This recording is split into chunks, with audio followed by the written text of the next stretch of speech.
Minamahal, iniingatan at proprotektahan.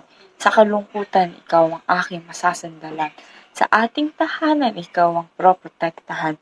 Ikaw ang tumatayong ilaw sa isang tahanan. Araw-araw ang iyong pagkalaw na nagpapalinaw ng aking tahanan.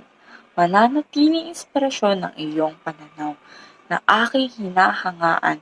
Ikaw ang dahilan ng pangarap na aking tinatanaw. Mananatiling tiwala sa sarili dahil ikaw ang pinagmamalaki. Iyong tatandaan na nandito ako, handa kang sabayan. Sa tuwing may katuwaan, magaan ang aking pakiramdam, makita kang nariyaan. Alam mong hindi kita pababayaan. Hindi man ako perpekto, ngunit alam kong mabuti ako. Ang sakripisyong ginawa mo ay nasa aking puso. Aking iingatan ang mga ito at sa bandang dulo, ito ay aking ipapanalo.